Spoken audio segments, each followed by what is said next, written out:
ఆదర్శ కుటుంబం అని చెప్పేసి ఒక టీజర్ వచ్చేసింది కదా వెంకటేష్ గారిది. అండ్ కొంతమంది ఈ టీజర్ని వేరే సినిమాలతోటి కంపేర్ చేస్తున్నారు. దానిపైన మీ అభిప్రాయం ఏంటి?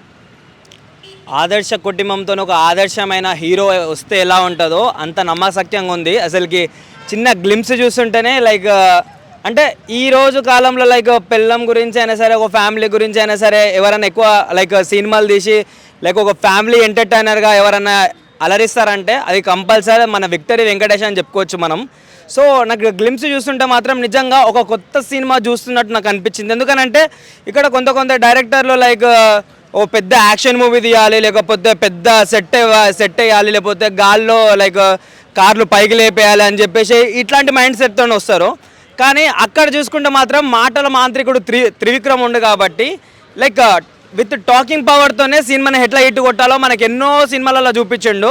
అది మళ్ళీ ఒక మెగా ఏమంటారు ఒక మంచి ఒక బ్లాక్ బస్టర్ మూవీ తీసుకురాకపోతుందని చెప్పేసి ఒక గ్లిమ్స్ చూస్తుంటే అర్థమవుతుంది. అంటే F3 లాగా అనిపిస్తుంది రఘుబాబు అలానే వెంకటేష్ కాంబినేషన్. ఆల్రెడీ మనం F2 F3లో కూడా చూసిన కాంబినేషనే సేమ్ మళ్ళీ అలానే అనిపిస్తుంది అని చెప్పేసి అంటున్నారు. హీరోయిన్ ఒక్కతే చేంజ్, మిగతా అంతా సేమ్ అంటున్నారు.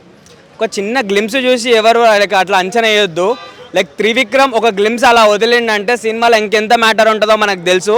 మీరు అనుకోవచ్చు ఒక చిన్న డైరెక్టర్ ఎవరైనా వదిలితే మనం అనుకోవచ్చు, కానీ ఫ్యామిలీ ఎంటర్టైన్మెంట్ లాగా ఉంటుంది, ఒక యాక్షన్ మూవీ లాగా ఉంటుంది, ఇంకేమంటారు ఒక ఫుల్ కామెడీ ఎంటర్టైన్మెంట్ లాగా కూడా ఉంటుంది. కాబట్టి సో ఏ విధంగా తీసుకున్నా సరే అక్కడ ఉన్న త్రివిక్రమ్ని మాత్రం చిన్న అంచనా వేయొద్దు. ఎందుకనంటే చిన్న సినిమా హీరోలనే ఒక పెద్ద స్టేజ్కి తీసుకెళ్ళిపోయింది కాబట్టి సో ఏ విధంగా చెప్పుకున్నా సరే నాకైతే గ్లిమ్స్ అయితే చాలా నచ్చింది. రోహిత్ కూడా మీకు కనిపించాడు కదా ఒక చిన్న పార్ట్లో.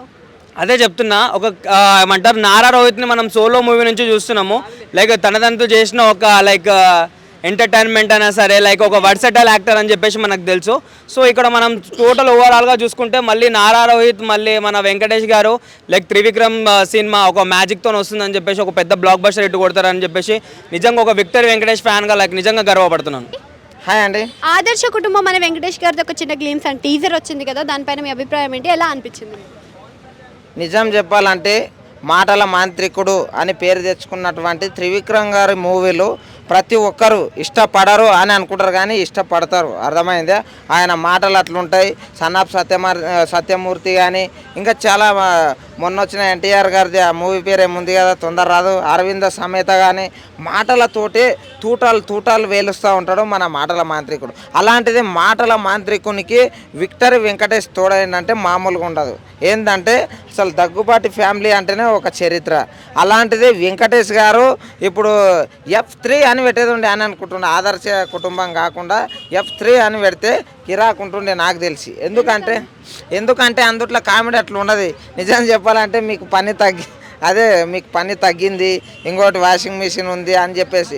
మెయిన్ ఇంపార్టెంట్ ఏంటంటే హైదరాబాద్ని అసలు తెలంగాణలోనే ఉన్నటువంటి హైదరాబాద్ సిటీ అనేది ఒక అమెరికా లాగా రాయల్గా అసలు ఎట్లున్నది అట్లనే చూపించిన మొదటి మూవీ అంటే ఆదర్శ కుటుంబమేనండి. నిజం చెప్తున్నా, తెలంగాణ రాజధాని ఎంత అందంగా ఉందో ఆదర్శ కుటుంబం ట్రైలర్ చూస్తే తెలుస్తూ ఉంది. అంత సూపర్ ఉండదు అసలు. వామ్మో, ఆ దుర్గం చెరువుని చూపించిర్రు.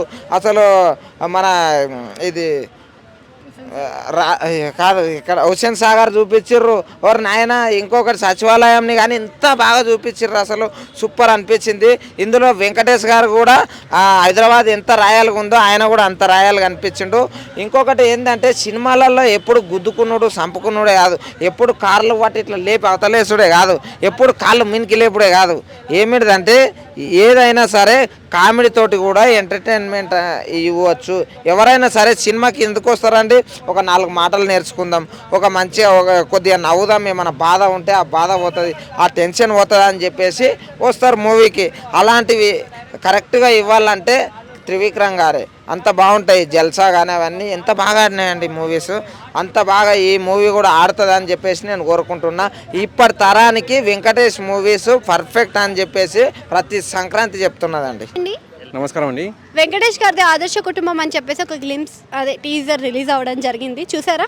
చాలా బాగుందండి టీజర్ చూశాక ఒక గ్లిమ్స్ అయితే మనకు ఏర్పడింది. ఏంటంటే ఆల్మోస్ట్ F2 లాంటి ఫన్ అనేది క్రియేట్ చేయబోతున్నారని చెప్పి అనిపించింది. కాకపోతే అక్కడ క్లియర్గా వెంకటేష్ గారు ఒప్పుకున్నట్టు అయిపోయింది F2లో. అంటే భార్య డామినేషన్ ఉంది. ఇక్కడ డామినేషన్ ఉన్నా కూడా నేనే కింగ్ను అన్నట్టుగా వెంకటేష్ గారు బిల్డప్ ఇవ్వడము, అంటే మొగాడు ఎంత అణిగి ఉన్నా కూడా బయటకు మాత్రం పులిలాగా చూపించుకుంటాడు అని చెప్పి క్లియర్ అర్థమైపోతుంది ఇక్కడ. ఈవెన్ శ్రీనిధి శెట్టి గారు ఆమె ఇంతవరకు అయితే కామెడీ టైప్ అండ్ రోల్స్ అనేది రాలేదు. ఇంతకుముందుకు వచ్చిన మూవీలో కూడా ఇన్స్పెక్టర్గా ఒక మూవీలో చేయడం జరిగింది. ఇప్పుడు ఇక్కడ కామెడీ అనేది చాలా బాగా పండించబోతుందని చెప్పేసి ఆమె జస్ట్ వంటింట్లో ఉన్న చిన్న చిన్న items like AC, washing machine అవి చూసి అంత ఆశ్చర్యపోతుందంటే మేబీ ఈ కుటుంబానికి అంత ముందుకు ఒక అంటే ఏమంటారు పేద కుటుంబం అని బ్యాక్గ్రౌండ్ ఏదైనా చూపిస్తున్నారేమో, అక్కడి నుంచి మళ్ళీ దీనికి టర్న్ చేస్తున్నట్టు ఆదర్శ కుటుంబం అని చెప్పి కనిపిస్తుంది. ఇంకో విషయం నారా రోహిత్ గారు పెద్ద పెద్ద హీరోల సరసన అయితే ఇప్పుడు రాలేదు. దీంట్లోకి వచ్చారంటే ఖచ్చితంగా ఏదో స్పెషల్ అపీరెన్స్ అయితే కనిపిస్తుంది దీంట్లో ఈయనది. అది లేకుండా త్రివిక్రమ్ గారు అయితే ఎవరిని అంత ఈజీగా తీసుకోరు పిక్చర్లోకి. అంటే త్రివిక్రమ్ గారు మాటల మాంత్రికుడు ఆల్రెడీ మనకు తెలిసిందే. సో ఇంతకుముందు మల్లీశ్వరి కానీ ఇలాంటి సినిమాలు వీళ్ళిద్దరు కాంబినేషన్లో చూసాము, మళ్ళీ వీళ్ళిద్దరు కాంబినేషన్లో రాబోతుంది. ఆ లెవెల్ హైప్ ఉంటుంది అంటారా మరి? ఖచ్చితంగా ఆల్రెడీ F2 అనేది దీంట్లో కనిపించేస్తుంది క్లియర్గా. ప్లస్ మాటల మాంత్రికుడు త్రివిక్రమ్ గారి మాటల గురించి అయితే క్లియర్గా తెలుసు మనకు, డైలాగ్స్ ఎలా ఉంటాయని చెప్పేసి. ప్లస్ ఇక్కడ అదే కాంబినేషన్ తీసుకొచ్చేసి వెంకటేష్ గారికి ఆయన ఎవరి దగ్గర అయితే F2లో పిఏగా పనిచేశారో వాళ్ళిద్దరిని పెట్టి పేరు అనేది మర్చిపోయాను, వాళ్ళిద్దరిని పెట్టేసి ఇక్కడ ఫన్ క్రియేట్ చేస్తున్నారు. ఫన్ అనేది చాలా బాగా వచ్చిందండి. ఎవరైతే ఆదర్శ కుటుంబం అసలు కుటుంబం తరపున మూవీస్ చూడాలనుకుంటారో ఫస్ట్ వినిపించే పేరు వెంకటేష్ గారు. అటువంటి పేరే ఆదర్శ కుటుంబం మీద తీశారు కాబట్టి ఫ్యామిలీ ఎంటర్టైన్మెంట్ అనేది ఫుల్గా అర్థమైపోతుంది. హాయ్ అండి. ఆదర్శ కుటుంబం అని వెంకటేష్ గారిది ఒక గ్లిమ్స్ అయితే రిలీజ్ అయ్యాయి. సో చూసారా, ఎలా అనిపించింది? చాలా సరదాగా అనిపించింది. ఈ మధ్యకాలంలో సినిమాలన్నీ కుటుంబ కథా చిత్రాలు రావడం చాలా తక్కువైపోయింది. నిజంగా వెంకటేష్ గారు, నారా రోహిత్ బ్రహ్మాండంగా చేశారేమో అనిపిస్తుంది. చాలా సంవత్సరాల తర్వాత ఓ అద్భుతమైన కుటుంబ కథా చిత్రం చూస్తున్నాము అనిపిస్తుంది. ఆదర్శ కుటుంబం అంటేనే అలా అనిపించింది నాకు గ్లిమ్స్ చూసిన తర్వాత. F2, F3 సినిమాలతో పోల్చుతున్నారు. ఇక్కడ చూసే డైరెక్టర్ త్రివిక్రమ్ గారు ఉన్నారు, మరి చేంజ్ ఏం కనిపించట్లేదా? బ్రహ్మాండమైన చేంజ్ కనిపిస్తుంది.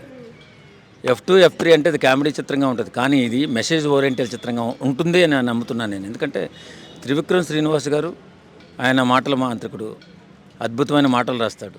ప్రతి మనిషి కూడా హృదయంలోకి వెళ్ళిపోయేలా మాటలు రాసుకుంటాడు. కాబట్టి కుటుంబ కథా చిత్రం ఆయన కూడా చేసి చాలా సంవత్సరాలు అవుతుంది కాబట్టి ఈ సినిమా మాత్రం బ్రహ్మాండంగా చేసి ఉంటాడేమో, చాలా బాగుంటుందేమో అనిపిస్తుంది. అంటే వెంకటేష్ గారు త్రివిక్రమ్ గారి కాంబినేషన్లో ఇంతకుముందు మల్లేశ్వరి సినిమా చూసాం ఆల్రెడీ. సో ఆ లెవెల్ కామెడీ కానీ, ఆ లెవెల్ పర్ఫార్మెన్స్ కానీ, ఆ లెవెల్ హిట్ కానీ ఇప్పుడు మళ్ళీ కొడితే అవకాశం ఉందా? ఖచ్చితంగా కొడతారండి. ఈ మధ్యకాలంలో అలాంటి హిట్లు లేవు కదా కుటుంబ కథా చిత్రాలు. ఈ చిత్రం మాత్రం 100% సూపర్ డూపర్ హిట్ అవుతుంది, బ్రహ్మాండమైన హిట్ అవుతుంది, రాసి పెట్టుకోండి. నారా రోహిత్ గారి క్యారెక్టర్ ఏమైనా ఇంపాక్ట్ చేసే విధంగా ఉందంటారా ఈ సినిమాలో, ఉంటుందంటారా? నారా రోహిత్ గారి క్యారెక్టర్ ఏమైనా ఇంపాక్ట్ చేసే విధంగా ఉంటుందంటారా? న్యాచురల్ యాక్టర్ అతను, బ్రహ్మాండంగా ఇంపాక్ట్ ఉంటుంది. లేకుండా ఎలా ఉంటుంది? బ్రహ్మాండమైన ఇంపాక్ట్ ఉంటుంది, బ్రహ్మాండమైన పర్ఫార్మెన్స్ ఉంటుంది, చక్కటి డైలాగ్స్ ఉంటాయి, ఓ అద్భుతమైన సినిమాగా నిలబడుతుంది. వెంకటేష్ గారిది ఆదర్శ కుటుంబం అని టీజర్ అయితే రిలీజ్ అయింది, చూసారా? చూసియా? ఎలా ఉంది? ఆదర్శ కుటుంబం అంటే ఏంది? ఆదర్శ కుటుంబం అంటే చూడండి, ఆ కుటుంబాన్ని ఆదర్శంగా తీసుకోండి అంటారు అందరూ. ఈ సినిమా చూసిన తర్వాత, ఈ సినిమా రిలీజ్ అయిన తర్వాత జనాలందరూ కుటుంబంతో కలిసి చూసిన ఈ సినిమాని కుటుంబంతో కలిసి చూసేవాళ్ళందరూ ఆ కుటుంబాన్ని ఆదర్శంగా తీసుకోండి అన్నట్టుగా పేరు రావాలా. పేరు రావాలంటే సినిమా బాగుండాలి. మళ్ళీ ఇప్పుడు డైరెక్టర్ అయిన అతను చేసిన సినిమాలు, ఇంతకుముందు సినిమాలు ఏం సరిగ్గా ఆడలే. ఆయన గుంటూరు కారం కానీ ఆ సినిమాలు ఏం సరిగ్గా ఆడలే ఏవి. అంటే ఇతను డైరెక్టరు ఏంటంటే అయినా పాత రోజులు పోతున్నాడు అయినా. కానీ ఇప్పుడేమైంది, ఇది వరకు వేరు ఇప్పుడు వేరు, అప్డేట్ అయిపోయింది అంతా. కానీ అప్డేట్ తగ్గట్టు డైరెక్షన్ చేయాలి, దానికి తగ్గట్టు చూపిస్తే బాగుంటుంది. కానీ ఈయన పాత రోజుల్లో పోతున్నాడు, అదేదో కొద్దిగా బాధ వేస్తుంది. ఈ మధ్య త్రివిక్రమ్ గారు తీసిన ఏ సినిమా కూడా సరిగ్గా ఆడట్లే. దీనికి కారణం ఏంది? అప్డేటింగ్ అవ్వాలి. ఇప్పుడు రాజమౌళి గారు, పూరి జగన్నాథ్ గారు వీళ్ళందరూ ఎవరో వాళ్ళ బ్యాచ్ వాళ్ళే, కానీ వాళ్ళందరూ అప్డేట్ అయ్యారు, ఆయన మాత్రం కాల. కాబట్టి త్రివిక్రమ్ గారికి చెప్పేది అలా ఒకటే, నువ్వు నాకు నచ్చావు సినిమాని ఎలా హిట్ చేశారో ఈ సినిమాను కూడా అలాగే చేయాలి. అప్పుడు మీరు ఓన్లీ రాశారు అంతే. ఇప్పుడు రాశారు, డైరెక్షన్ కూడా చేస్తున్నారు. కాబట్టి ఖచ్చితంగా ఈ సినిమాని మీరు చేయాలి. వెంకటేష్ గారి లుక్లు, స్టైలిష్ లుక్లు అన్నీ బాగానే ఉన్నాయి. ఆయన పెద్ద అయినా 60 ఏళ్ళు పైన ఆయన ఉంటాయి ఆయనకి, పెద్ద అయినా. అదే బయట ఎవరినైతే తాత అయిపోతారు. కానీ వెంకటేష్ గారు మాత్రం ఈ వయసులో కూడా అదే రేంజు, అబ్బా అదే మాసు, అదే గ్రేస్ అన్నట్టు బాబా ఏమున్నాడు గ్లామర్. నారా రోహిత్ కూడా ఉన్నాడు కదా ఈ సినిమాలో, ఆయన క్యారెక్టర్ ఏమైనా ఇంపాక్ట్ చూపిస్తుంది అంటారా సినిమాకి? ఎవరో నారా రోహిత్ అంటే గుర్తు రావట్లేదు ఎవరో. ఓకే, నారా రోహిత్ అనే అతను అప్పుడెప్పుడో చూసిన ఒక సినిమా, ఏం సినిమా అది గుర్తు రావట్లేదు. ఏదో సినిమా, ఏదో కాజల్ చెల్లెలు ఉంటుంది, ఏదో సినిమా అది, సోలో అనుకుంటా. సోలో సినిమా తప్ప నుంచి ఏ సినిమా కూడా పాపం అది రాలే అతను, అంటే అతని పేరు రావడం కానీ రాలే అతను పాపం. కానీ సినిమాలు మాత్రం చేస్తూనే ఉన్నాడు ఆయన. 50 సినిమాలు 100 సినిమాలు చేస్తూనే ఉన్నాడు, కానీ పాపం పేరు లేదు. ఎవరైనా వచ్చి నారా రోహిత్ అని చెప్పినా కూడా గుర్తు రావట్లే. ఆయన్ని చూసినా కూడా గుర్తుపట్టి లేరు అనమాట. ఈ సినిమా అయితే ఆయనకి పేరు రావాలి, వాళ్ళు పడే కష్టానికి ఫలితం దక్కాలి. నా బాధ అంతా అది. ఈ సినిమాకి ఒక 10,000 కోట్లు రావాలి.